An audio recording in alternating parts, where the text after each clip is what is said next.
Hello, online world. This is Off the Record with Migs Bustos, and today we are going to talk about basketball. My guest for today is the ever reliable, the ever credible. Of course, walang iba kundi the Hoop Nut Enzo Flojo. What's up, Enzo? Hey, what's up, Migs? Good day to you, man. Good day to you, Enzo. Enzo, so for the benefit of our viewers, can you tell us more? For the viewers or maybe the listeners who are getting to hear you or let's say catch you for the first time. So what is it that you do for the publications that you work for and also the broadcast aspect, Enzo? Well, it's good. I'll start with broadcasting because that's we're kind of team members, Migs, but we're both in ABS-CBN. For SNA, I do on-cam analyst work as a basketball analyst for SNA, specifically for the UAAP. Although I've done a few games before, way back for the coverage of the 2014 FIBA World Cup also, which SNA kind of handled as well. Aside from that, I'm a columnist for the International Basketball Federation, or FIBA. I'm the main columnist for Asian basketball, and also have some columns in some other websites and a newspaper as well. I'm also an assistant coach for the Ateneo de Manila Blue Eaglets juniors basketball team in the UAAP. So talagang basketball revolves. Basketball is life. Yeah, Diba? hashtag ball is life. Hashtag ball is life even in quarantine. And of course, us, what we do in media is, syempre, we are story hunters and storytellers also. Yes. And when you talk about stories, one of the biggest stories that happened in the past days and the weeks is THIRDY RAVENA going to the Japanese B-League. Pero bago muna natin i-dissect, bago natin i-magnify yung importance of this situation, ano ba muna, Enzo, ang B-League sa Japan? Well, to put it simply and plainly, Migs, it's if we have the PBA in the Philippines and the United States, they have the NBA, then Japan has the B-League. So some people might be wondering, bakit hindi JBA pangalan ng liga na to? Well, the JBA is the Japanese Basketball Association. That's yun yung parang SBP ng Japan. So that's the National Basketball Federation of Japan. And under that federation's supervision is the Japanese B-League. Now, the B-League is a very young league, Migs. It's only, to be very technical about it, it's only about 4 years old kasi they technically started in 2016 lang. Before the B-League, there used to be 2 Japanese professional basketball leagues competing with each other. In the same way that we had the PBA and the MBA in the late 90s and early 2000s, Japan had 2 professional leagues competing with each other. And then because of that, kasi bawal yun sa FIBA. Technically, bawal ang dalawang top-level professional leagues side by side. So FIBA suspended Japan in 2014, told them that they had to fix their professional league structure, and that's exactly what they did. And what was born out of that is itong B-League. So from 2 professional leagues, nag-merge sila, so to speak, and then itong product nila, the B-League. B, of course, stands for basketball. And the B-League is a league with, if I'm not mistaken, around 48 or so teams, but it has 3 divisions. So parang European style ang structure ng B-League mix. Because in Europe and in some other countries around the world, you have a top-level division for your professional league, followed by a second division or even third and fourth division. And for the B-League, we have 3 divisions. In the top division, if I'm not mistaken, I think they have around 18 teams. And then the second division, I think, has a similar number of teams, and so on and so forth. So that's the B-League. Each team mahabang season to Migs kasi each team plays, in a regular season, plays 60 regular season games. And then That's year-round. That's year-round. That lasts for about maybe around 8 months. And then maybe the last 2 months for the playoffs. Pala. Yes, it's a pretty long season then, Migs. So 30 is gonna be a different environment because sanay siya sa UAAP na 14 games lang isang season, siguro at most you get 2 games in a week. At most, di ba? Minsan wala kang ang game in a week eh. In the B League, 30 will probably play at least 2 games each week. So it's going to be a whole different kind of setup in Japan for 30, and it's going to be a challenge for him. But hopefully he'll be able to be up to the task. Well, Enzo, thanks so much for joining us here on Off the Record. Ang ano naman kasi nito, ang pinaka-goal ng conversation na to is to establish context. Yeah. We see the news, it's big news that a Filipino import like 30 Ravena will play in the B League, but we don't know what B League is. Diba? Like yung B League, basketball pa lang tawag doon. Kasi kung titingnan mo siya ng una, parang B League, parang ano ba to? Parang Team B? Diba? May ganong misconception for Filipinos who do not know what it is. So yun nga, sabi mo, 60 games. And for a guy like 30 Ravena that passed on the draft, and ito pala may mga ganitong plano under the sleeve. And he will be playing for Neosan Phoenix. Is that correct? Yes. The name of the company that owns the team is San-In. I'm not sure if it's a combination of 2 words or 2 companies. But the team's name, like what you said, Migs, is San-In Neo Phoenix. Okay. It's a team that it's not one of the traditional powerhouse teams in Japan. Hindi siya parang San Miguel dito or Ginebra or TNT. But so it's a respectable team. It's had a long history. I think they've had a basketball team. That town or that company has had a basketball team for like more than 30 years already. So it's a very well-established organization that 30 is joining in Japan.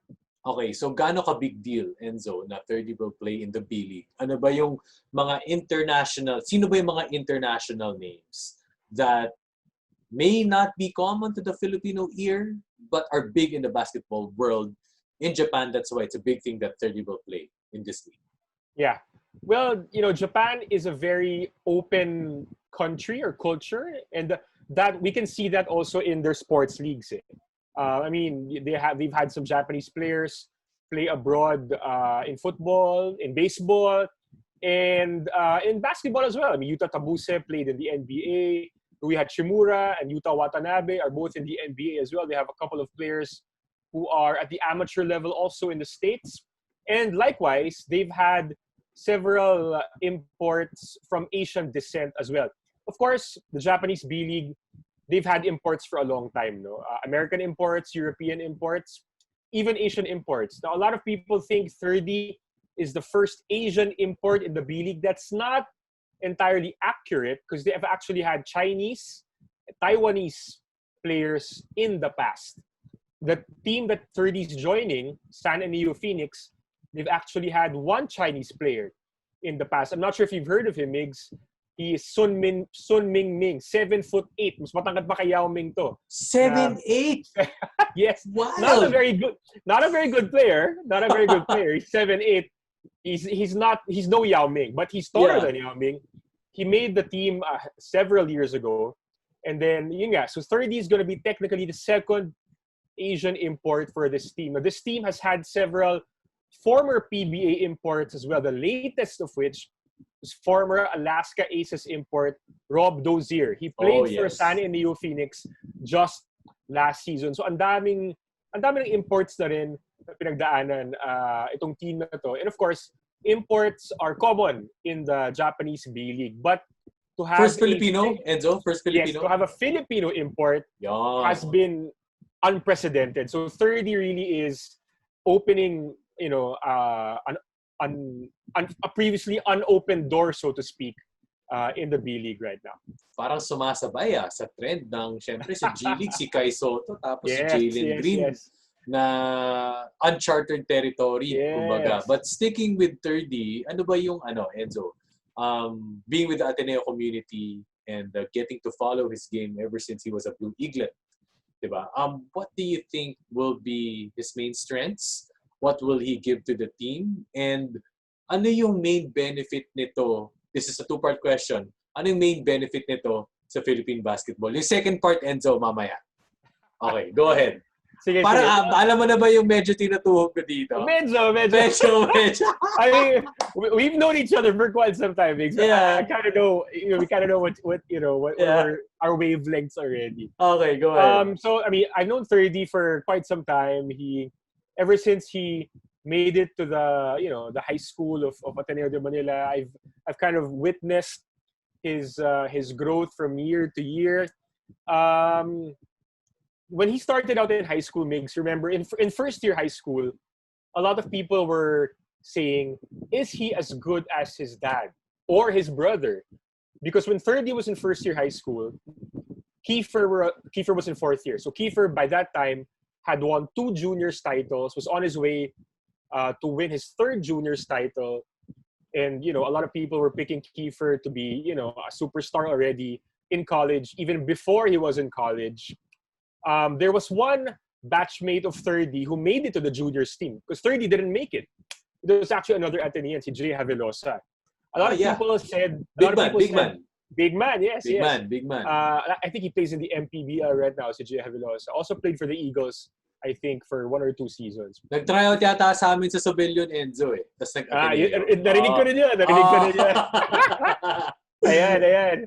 So si 30, he was so so slim, so thin at that time. But you knew that physically he had the tools because he was already a high leaper. He had, long limbs already. I remember him actually in first year high school. He tried out, of all sports, aside from the basketball team, he tried out for the ultimate frisbee team in Ateneo. Because I think some of his friends played frisbee. So he tried out for that as well. And I was coaching the frisbee team at Ateneo at that time. And we kind of wanted to get him. But we knew he probably would have a problem dividing his time between basketball and frisbee. Fast forward to second year, 30 made the juniors team already. Kiefer was already in college. And 30, he was still quite raw. He could already dunk the basketball. He had long limbs, very, very quick off his feet, very athletic, of course. But you knew he still had a lot of room for improvement. Throughout his high school, the description for 30 mainly was athletic, could jump out of the gym, explosive as heck.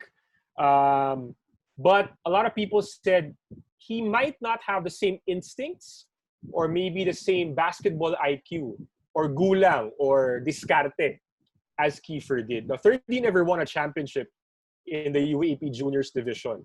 So when he went to college, he kind of had a lot of chips or a big chip on his shoulder, a lot of things to prove.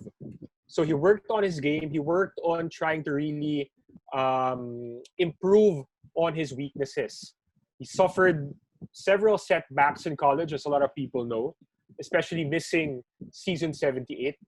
But, after that, he came back to win 3 championships with the Blue Eagles. What he brings, I think, to the Phoenix, aside from the obvious, which is his explosiveness, his athleticism, his raw energy, aside from those things, I think 30, what he brings to that team and what that team needs, at least from my perspective, is an attitude to want to defy expectations. Because 30 has tried to do that and has successfully done that all throughout his basketball career. To defy expectations, break barriers. When people tell him, itong ceiling mo, hanggang dito ka lang, 30's mindset is to break through that ceiling and prove you wrong and defy expectations. And this decision by 30 of going to Japan has all those elements. And I think that's what he brings to the Neo Phoenix right here. This is a team, Migs, the Neo Phoenix won just 5 games last season. That was a shortened season because of COVID-19. But they won only 5 games. They were at the bottom of their group, of their parang conference in the top division in the B League. So that's also a team that's playing with a chip on its shoulders. They have a new coach right now. They have a new Serbian import. They have 30 as a new import as well. So I think the Phoenix, they really, really want to parang reinvent themselves. And I don't think there's anyone better to help them do that than 30, because 30 just he's a master of doing that, defying expectations, reinventing himself. So aside from the skills, it's that mindset and attitude that he brings to that team. And I think, I think they're going to be a better, more dangerous team because of 30's presence. Actually, with that, the 3 finals MVP, with success in Ateneo, also made it to the Gilas team with his brother He did, Clipper. yes, Continues to improve. Enzo, just for context also, ilan ba ang import na naglalaro sa isang team in the B-League? And exactly, I mean, when you talk about imports, ang notion ng import sa Pilipinas is matangkad, di ba? From college to PBA eh. Matangkad, athletic, do it all. But 30 is no 7-footer. Di ba? What will exactly be his role defined given his physical position and abilities? Well, this was something that was mentioned actually by the manager of the San Antonio Phoenix in a press conference last week, Migs. They want 30 because they know 30 plays 3, the small forward position mainly for Ateneo and for Gilas as well. Sometimes a small ball 4 even in the UAAP. But at the professional level in Japan, he will probably most likely play 2-guard position. I don't think that he has the instincts and ball handling skills yet to be a conventional point guard. And he might be giving up a few inches if he plays a natural small forward position, because most of the small forwards in Japan will probably be about 6'6", 6'5", so he'll give up a few inches. So I expect Chabio na yun eh. Si Chabio na yun eh, di ba? That's true. UST. So I expect 30 will probably be played either as a 2-guard, or if San-In wants to play small ball, then he can shift into the 3 position.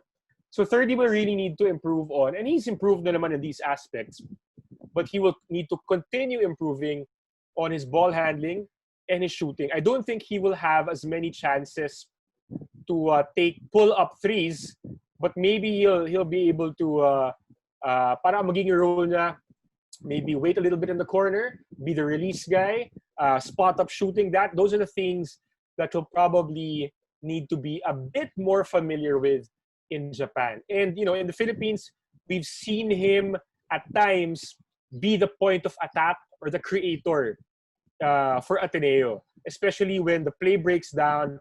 They're down to the last 11 or 10 seconds. Sometimes he gives the ball to 30 and he just does his thing. I'm not sure if he will be asked to do that as often in the B-League, especially given the increased talent level of his teammates, the fact that they're going to play with an import already, a big import in the Neo Phoenix. So I'm not sure if he will have the exact same roles he did in Ateneo. But definitely shooting, ball handling, and perhaps playmaking. Those are the 3 target areas that 30 will need to get better at sooner rather than later. Well, what my observation, Enzo, when we get to watch the EuroLeague sometimes, o kapag may mga like yung CSBL sa Taiwan, di ba? Yeah. When we get to watch international competition, hindi siya para sa Pilipinas na parang kali na one-on-one. It's systemized, but it's also individualistic in a way. Di ba? Yeah. Do you think that, sooner or later, I mean, it's no doubt that he's gifted individually now, that he worked on it, but do you think that can work, not just for him, but also for maybe imports? We've seen an Instagram story from Calvin Abueva that he had an offer. Well, we don't know yet. But for our type, can we do it also in that way? I certainly think so. I mean, when you look at the elite level talents we have in the Philippines, you have 30, of course. If you look at the other college players who are comparable to 30, you have top of mind would be Kobe Paras. You could probably put Dwight Ramos there, who's supposed to inherit 30's position in Ateneo. And then you have Renz Abando of UST. I'd put Justin Baltazar, Calvin Oftana of San Beda. Yung mga ganung level ng players, I think potentially they can play abroad, particularly in Asian leagues in Japan, maybe even in other Asian leagues if they open up, and play well as well. Play in a system. You mentioned yung Euro League, di ba, Migs? In most other leagues around the world that are not the NBA, like what you said, it's systems that prevail, not exactly individual talent, not exactly flair or explosiveness that carry teams. It's systems. And we see those systems carried over in international play as well. That's why there's so many European or South American coaches coaching international or national teams, rather. Can 30 play in a system type of basketball as opposed to a very Americanized NBA style, one-on-one individualistic style of basketball? For sure. Definitely. I think that's something that we can credit the coaching staff, who handled 30 the past few years. No? Of course, headed by Coach Tabaldwin, with Coach Chanderos Pacochaga, Coach Gina Fable, and Gabi Severino, and all those guys in the Blue Eagles coaching staff. I think that's something that they've really ingrained in their players. Is Ateneo the only team doing that? Of course not. But, it stands out with that team. And I think 30 will be able to translate whatever he's learned in the systems that they have in the Blue Eagles to the system that they will have in the San Eniu Phoenix squad. I'm sure it's not going to be the exact same system, but the principles will probably translate relatively well. So I am shifting to my earphones because my AirPods lost battery. Okay, so now, Enzo, we mentioned that Filipino ballers have that skill and opportunity to get offers from abroad. Diba? Kasi gumagaling naman na yung skills development natin eh. But what is your take on this? Do you think that this is a route that players can take after college, or even, mali mo, in the future for going college and play professionally abroad? For sure. Of course, a lot of it depends on exactly how 30 will do in Japan. But knowing him, he's going to achieve a very good level of success in the B League. And I think, or I expect rather, that the 30 will just be the first. I expect that more and more Filipinos will consider playing abroad as an alternative career pathway. Of course, what I mean by that is right now the conventional pathway is to finish playing college ball, whether it's NCAA, UAAP, CESAFI, or all the other amazing college leagues we have in the country. After that, maybe join the PBA D League, and then eventually join the PBA or the MPBL or the ABL or the ASEAN Basketball League. With 30 joining the B League, and I expect he won't be the first one to consider doing so, this opens up a whole new possibility for everyone who will come after him. And even, players right now who are currently playing in the PBA, it's suddenly something that they can consider seriously. Whereas before, even if maybe there were offers before, baka hindi ganun kalakas yung offer, or kalaki yung offer, or hindi ganun kalakas yung lead. But now with 30 actually going there, possibly establishing a demand in Japan for Filipino players, it's more tangible, more possible, I guess, and parang it's more within reach now than ever before. Ano magiging effect nito, Enzo? Of course, you know what? Diba? In the pro ranks. I'm not so sure. I mean, ang daming tao on Twitter saying, "Nako, patay na yung PBA and stuff like that." Di naman. I don't think so. Yeah, I disagree with that. I think the PBA, I mean, it's still a very strong league, to be quite honest. So despite all the, areas for improvement, I guess, to be honest, it's still, the default endpoint. It's still a very good endpoint for, a basketball player's career in the Philippines. But it's, from my mindset, it's always good to have an alternative. And even, I think, for the PBA's context, it's always good to be kept on your toes, I guess, parang, will this trigger a process of parang introspection in the PBA? Maybe. Will this trigger a process where the PBA kind of reevaluates some of its offerings or some of its systems? Maybe. If that's the case, then good. So that the PBA can keep on improving as well. But I'm happy for the players who will follow in 30's path. What do I mean by that? I'm happy for the players who are not yet graduating college. Kobe, Richie Rivera, the GDL brothers, Renz Abando, Justin Baltazar, David Defonso, Dwight Ramos, Calvin Oftana, lahat pa, Carl Tamayo, yung mga ganyan. Those guys, in a few years' time, if 30 succeeds in the B League, and if that becomes like a permanent option in the next 3 or 4 years, I'm going to be so happy for our college guys because finally, they have so many options at their fingertips. I can choose to go PBA, which is a good choice. I can choose to go MPBL, ABL, B League, maybe the Korean Basketball League in the future, maybe the Chinese Basketball Association in the future. Who knows? But from my perspective as a fan of Philippine basketball, it's obviously it's a good thing that our players have the option to go abroad, play against arguably a higher level of competition, certainly a different style of competition. And I think whenever they bring all that back here to the Philippines, it'll be good. I mean, 30 will not be the first Filipino athlete to play professionally abroad. In volleyball, we've seen that already. In football, we've seen that already. Yeah. And those players in volleyball and football who play abroad, when they come back, they enrich our national program, enrich our national team. And I think that's, you know, a good thing for us. Some people think, nako, baka mawala na tayo ng mga talent. Baka... Hindi naman. I don't think so. Yeah, I mean, 30's decision is not an easy decision. Going abroad, leaving your family, leaving your comfort zone, that's a decision that is not to be taken lightly, no matter what the sweldo of 30 is. No? I mean, we've seen different reports. Sabi ng iba, 500,000, closer to 1 million pesos per month. That's amazing. But no matter what the compensation package is, does he have free sushi every week? Di ko rin alam, di ba?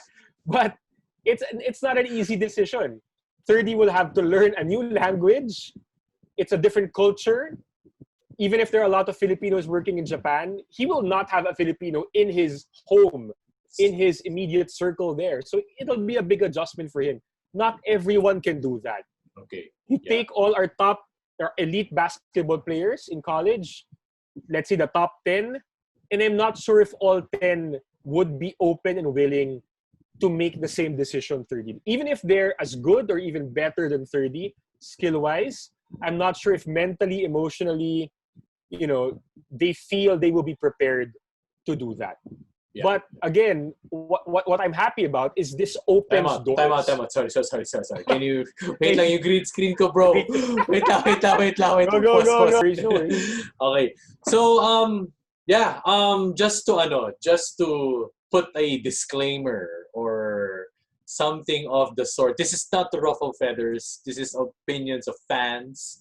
Yes. And what Enzo means is that by having an option, it doesn't mean that the PBA won't be the main option. It just means that you just have that luxury to go elsewhere if you are given the opportunity.